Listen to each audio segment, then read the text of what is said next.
우주와 그 가운데 있는 만물을 지으신 하나님께서는 천지의 주제시니 손으로 지은 전에 계시지 아니하시고 또 무엇이 부족한 것처럼 사람의 손으로 섬김을 받으시는 것이 아니니 이는 만민에게 생명과 호흡과 만물을 친히 주시는 이시니라. 사도행전 17장 24절로 25절 말씀. 지금은 사람의 손으로 짓지 아니한 성전의 언약을 붙잡은 그의 교회의 온라인 새벽 예배 시간입니다. 성령과 진리의 말씀으로 살아계신 우리 하나님께 드려지는 예배의 시간 되기를 소원합니다. 전 세계의 정세를 들어보고 뉴스를 통하여서 아프간 난민들의 어려운 상황을 우리는 접해들고 있습니다. 미군의 철수 이후 아프간의 탈레반의 이 정권을 새롭게 잡게 됨으로써 국민 탄압과 여성 탄압과 또 어쨌든 간에 이 정권이 교체되는 가운데 이 난민들이 아프간의 국민들은 미군 철수하는 비행기를 어쨌든 타고 탈출하는 모습과 그 비행기에 매달려 이륙하는 가운데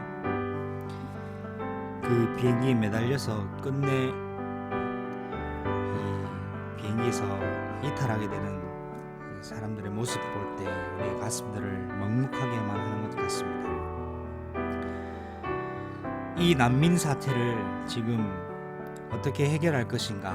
전 세계에 특별히 유엔 총국과 특별히 미국 대통령은 미국 기지를 최대한 활용하여서 아프간 난민들을 포용할 수 있는 정책을 진행하는 것처럼 보입니다. 우리나라에 있는 주한미군 캠프에서도 아마 이 난민들을 받아들일지에 대한 검토가 시작된 걸로 알고 있습니다.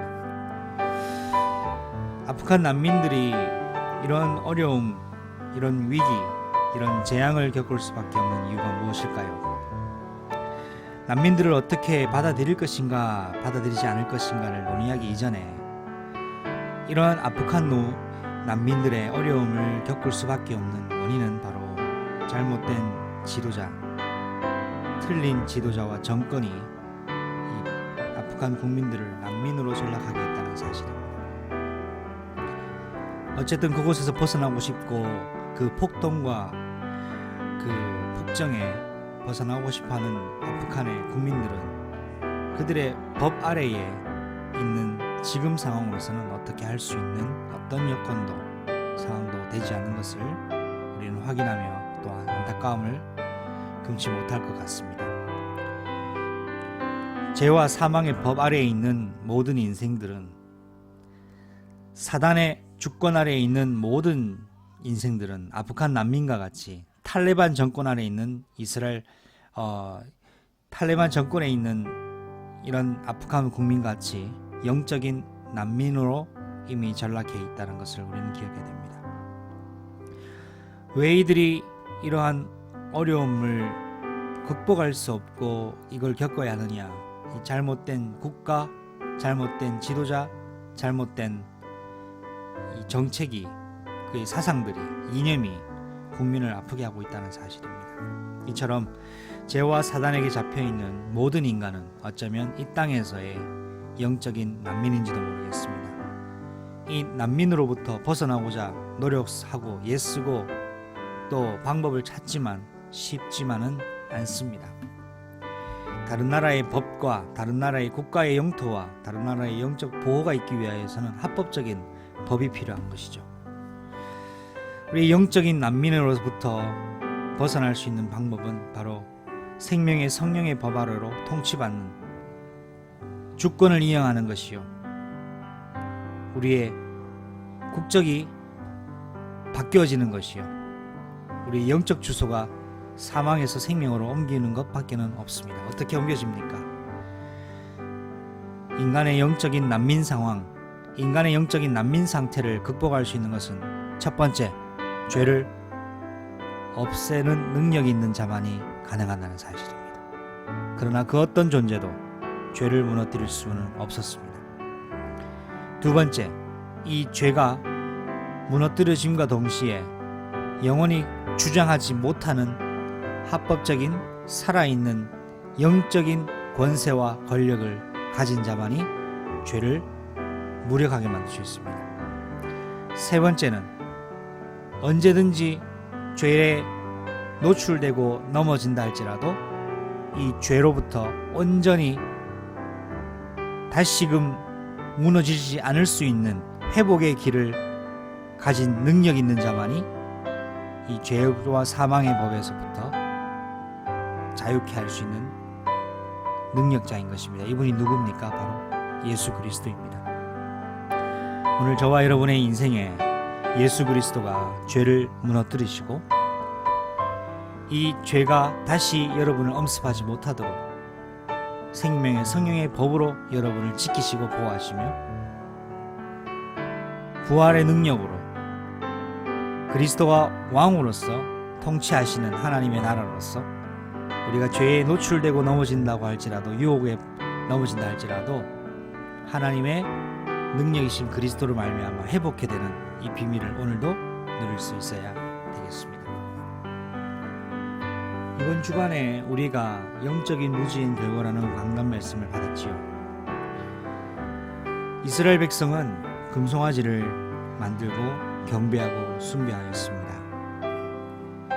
공교롭게도 그 타이밍은 바로 모세는 시내산에서 하나님의 중요한 영적 대면 시간표에 있었다는 사실입니다. 그러면 모세는 왜 시내산에 가 있으며 이스라엘 백성은 모세의 부재에 왜 그런 선택을 할 수밖에 없었습니까? 이스라엘 백성은 시내산에서의 언약 백성으로의 체결을 하고 난 이후에 엉뚱한 짓을 하게 된 것입니다. 지금 모세는 40일간 시내산에서 하나님께 성막을 어떻게 건조하고 어떻게 지어야 할 것인지를 말씀 듣기 위하여 부르심을 받았습니다. 시내산에서의 언약 백성의 체결이 마치기도 전에 이스라엘 백성은 엉뚱한 짓을 하게 되었습니다. 왜 엉뚱한 짓을 할 수밖에 없었느냐? 그들의 몸은 광야에서 가나안으로 가고 있었지만 그들의 상황과 그들의 영적 상태와 엄밀히 그들을 이끄는 그들을 통제하는 그들의 주인은 바뀌지 않았기 때문입니다. 여전히 그들은 난민 상태요. 영적인 난민 상태요. 영적인 난민으로서 사단의 지시하는 대로만 따라가는 상황이었기 때문입니다. 몸은 가나안으로 가고 있습니다. 그들의 상태는 영적인 난민 상태였습니다. 이 본문과 동일하게 또 확인해 볼 수 있는 본문은 창세기 3장입니다. 아담과 하나님은 언약을 맺으셨습니다. 창세기 2장 16절과 17절 말씀에 선악과를 먹지 말 것, 이 선악과를 먹게 되면 어떻게 될 것을 행위로 언약하셨습니다. 그런데 이 언약을 받고 난 이후에 분명히 축복받았습니다. 하나님 아담에게 모든 것을 주장하고 에덴의 모든 경영권, 관리권을 전달하셨기 때문입니다. 시내산에도 마찬가지입니다. 언약 백성, 제사장 국가로서 축복받은 이스라엘 백성, 그 직후에 금송아지를 만들고 언약을 깨트리는 일을 하였고, 언약을 받은 직후에 아담과 하와는 하나님이 먹지 말라고 명한 선악과를 먹을 수밖에 없었습니다. 왜 먹었느냐? 그들을 생각과 마음으로 틀린 길로 이끌어가는 영적인 존재에 끌려갔기 때문이죠. 여러분, 언제든지 언약 받은 이후에, 언약을 전달받은 이후, 말씀을 받은 이후, 하나님과 영적 교제가 축복이 있던 이후, 그 이유가 매우 중요한 것 같습니다. 그래서 우리는 인정해야 됩니다. 오늘 새벽 예배를 통하여 주시는 본문 로마서 3장 9절로 18절 말씀에도처럼 의인은 없나니 하나도 없으며 깨닫는 자도 없고 하나님을 찾는 자도 없고 다 치우쳐 함께 무익하게 되고 선을 행하는 자는 없나니 하나도 없도다 했습니다. 이 세상에 가장 오류투성이가 있다면 그것은 인간이겠습니다. 인간일 것이라고 저는 생각합니다. 사람만큼 오류투성이가 있을까요? 과연 사람이 정의를 구현할 수 있습니까? 정치를 봐도 세계사를 봐도 정말 인간은 오류투성인 것입니다. 이런 말들도 있죠. 내로남불. 내가 하면 로맨스, 남이 하면 불륜. 이걸 한국에서 줄임말로 내로남불이라는 말을 새롭게 이렇게 사용하고 있는데요. 사람들이 그런 것 같습니다. 내가 하는 글은 옳은 일이요, 남이 하면 틀린 것으로 하는 것은 바로 죄성에서 나오는 틀린 판단이라고 생각합니다. 우리 인간은 온전할 수 없습니다. 우리 인간은 정의로울 수 없습니다. 더 구체적으로 더 심도 있게 가봅시다. 나라는 존재는 그리스도가 아니면 불가능한 존재입니다. 이스라엘 백성이 왜 금송아지를 만들었냐, 저래도 되느냐 라고 비난하기 이전에, 정죄하기 이전에 그 이스라엘 백성, 금송아지를 만든 이스라엘 백성이 나일 수도 있다라는 것을 꼭 우리는 접근할 수 있어야 되겠습니다. 왜냐하니까 오늘 본문에 의인은 없나니 하나도 없다고 했습니다. 이렇게 죄와 사단에게 영향받고 속고 여전히 끌려가는 인생 속에 로마서 본문은 그 입에는 저주와 악독이 가득하고 그 발은 피 흘리는 데 빠르며 파멸과 고생길이 있고 평강의 길을 알지 못하며 그들의 눈앞에 하나님을 두려워함이 없는 것과 같다고 했습니다. 이것이 죄입니다. 이스라엘 백성이 금송아지를 만든 이후에 그들을 금송아지를 숭배하고 있는 이스라엘 백성, 하나님은 급히 이스라엘 백성들을 향하여 또 모세에게 내려가 이스라엘 백성의 상황을 말씀하셨고, 모세는 이스라엘 백성의 상황을 보고 명령합니다. 첫 번째, 레위 지파를 통하여 금송아지를 따랐던 자들을 숙청합니다. 이스라엘 진영의 죄를 없애는 일을 먼저 했습니다. 두 번째, 모세는 죄를 없애고 난 이후에 금송아지를 따르는 무리 3,000명을 없앤 이후에 내 형제, 자매, 이웃 상관없이 하나님과 관계없는 자들을 죽인 이후에 속죄를 위한 예배를 해보겠습니다. 세 번째, 하나님은 모세에게, 이스라엘 백성에게 말씀을 하기 시작했습니다. 새롭게 내가 너희를 가나안 땅으로 끌고 가겠다. 내 앞서 사자를 보내겠다. 그러나 나는 죄를 결코 용납하지는 않겠다. 그들의 보응하는 날에는 내가 죄를 너희들에게 묻겠다라고 말씀하셨습니다. 여러분, 이스라엘 진영이 오늘 새롭게 갱신되었습니다. 하나님은 여러분의 인생이 새롭게 갱신되기를 원합니다. 하나님은 그의 교회가 새롭게 갱신되기를 원합니다. 어떻게? 첫 번째, 죄를 없애는 죽음. 두 번째, 그 이후에 하나님 앞에 속죄를 회복하는 예배, 언약 잡은 예배. 세 번째, 하나님의 응답이 임했습니다.